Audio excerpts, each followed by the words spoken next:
Media point వద్ద కాంగ్రెస్ నాయకులు మాట్లాడుతున్నారు. లైవ్ లో చూద్దాం. న్యాయం చేసే విధంగా పెద్ద ఎత్తున వ్యవసాయ రంగానికి ప్రాధాన్యత ఇచ్చి ఈ రాష్ట్రంలో 47% వ్యవసాయం మీద ఆధారపడినటువంటి ప్రాంతం కాబట్టి వ్యవసాయానికి పెద్దపీట వేసి గతంలో వరేస్తే ఊరన్నటువంటి వాళ్ళ ఫామ్ హౌస్లో కూడా కేసీఆర్ కూడా సన్నోట్లకు బోనస్ పంపే ప్రభుత్వం మా ప్రజాప్రభుత్వం, మా గౌరవ ముఖ్యమంత్రి రేవంత్ రెడ్డి గారు.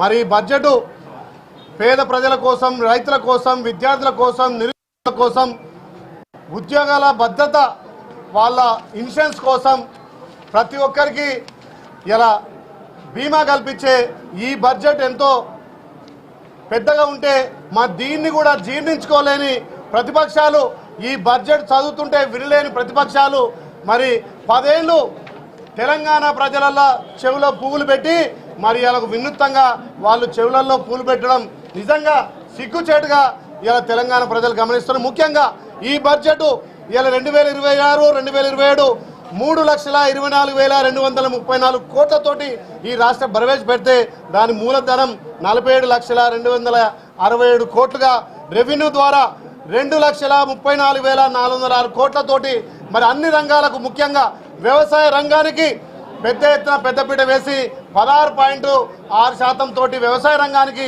బడ్జెట్ కేటాయిస్తే దీన్ని జీర్ణించుకోలేని మరి ప్రతిపక్ష నాయకులు ఏ ముఖం పెట్టుకొని మాట్లాడుతున్నారు. గతంలో వ్యవసాయం దండగా అన్నారు, వరేస్తే ఊరన్నారు. ఇలా మేము సన్నోట్లకు కూడా ఇలా బోనస్ ఇచ్చుకుంటూ, ఇలా రైతు భరోసా ఇచ్చుకుంటూ, రైతన్నలకు రుణమాఫీ చేసుకుంటూ ముందుకు పోతే దీన్ని జీర్ణించుకోలేకపోతున్నారు.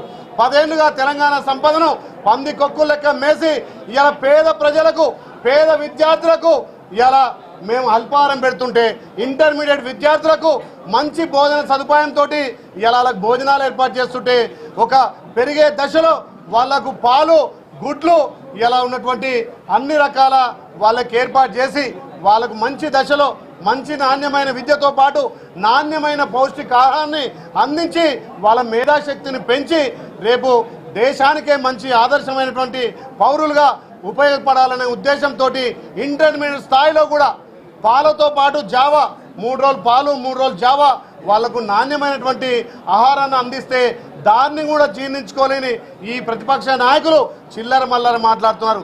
ముఖ్యంగా ఏదైతే గత ప్రభుత్వంలో మిగిలిపోయిన ప్రాజెక్టులకు ఇలా ప్రాజెక్టులకు పెద్దపీట వేసినాం, వ్యవసాయ రంగానికి పెద్దపీట వేసినాం, వ్యవసాయ రంగ పనిముట్లకు కూడా బడ్జెట్లో కేటాయించి ఇలా రైతన్నలను ఆదుకునే ప్రభుత్వం కాంగ్రెస్ ప్రభుత్వం. మరి ఈ ప్రభుత్వం పేదోడి ఆరోగ్యం ముఖ్యమని చెప్పి 1 కోటి మందికి ఇలా బీమా కల్పిస్తుంటే దాన్ని కూడా జీర్ణించుకోలేకపోతుంది. ఇలా అన్ని శాఖలకు ఏ రకమైనటువంటి ఇబ్బంది లేకుండా నాణ్యతగా బడ్జెట్ అంటే అంకెలు కాదు, మేము అమలు చేసే విధంగా బడ్జెట్ పెడితే దాన్ని కూడా జీర్ణించుకోలేని మేము 10 ఏళ్ళుగా ధనిక రాష్ట్రంలో చేయని పనులు అప్పుడు తెలంగాణలో గౌరవ ముఖ్యమంత్రి ప్రజాపాలన ద్వారా మంత్రులు సుపరిపాలన అందిస్తున్నారు, అన్ని వర్గాలను కలుపుకోబోతున్నారని చెప్పి ఇలా అసెంబ్లీలో వాళ్ళ అక్కసు వాళ్ళు చెవులలో పూలు చూస్తుంటే మరి ఇప్పటికే తెలంగాణ ప్రజలు మిమ్మల్ని ఇంట్లో కూర్చోబెట్టిరు. మా ప్రజాపాలన చూసి మా ప్రజాపాలనకు తెలంగాణ ప్రజలు పట్టం కట్టి ఏ ఎలక్షన్లు అయినా పార్లమెంట్ వస్తే మీకు గుండు సున్నా, సర్పంచ్లు వస్తే మీకు రాలేదు, ఇలా మున్సిపల్ వస్తే ప్రజలు చీకొట్టిరు.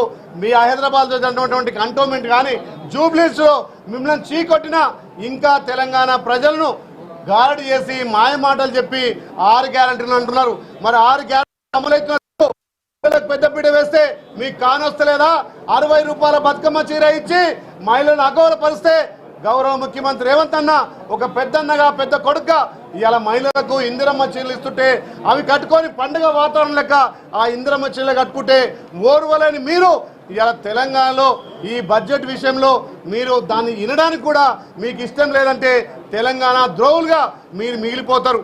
మీరు 10 ఏళ్ళు ధనిక రాష్ట్రానికి ముఖ్యమంత్రిగా మంత్రులుగా ఉండి చేయనటువంటి పనులు మా గౌరవ ముఖ్యమంత్రి, మా మంత్రులు ఇవాళ అప్పుల తెలంగాణ అయినా మీరు చేసిన అప్పులు, మీరు చేసిన తప్పులు ఒక్కొక్కటిగా సర్దిద్దుకుంటూ ఇవాళ ప్రజాపాలన ద్వారా అన్ని శాఖలకు, ఇక్కడ విద్యార్థులకు, నిరుద్యోగులకు, ఆఖరికి ఎంప్లాయీస్ కూడా ఇవాళ జీవిత బీమా కల్పించి వ్యవసాయ రంగానికి పెద్దపీట వేస్తే జీర్ణించుకోలేను ఇవాళ అసెంబ్లీలో వాకౌట్ చేసిరు. తెలంగాణ ప్రజలు గమనిస్తున్నారు.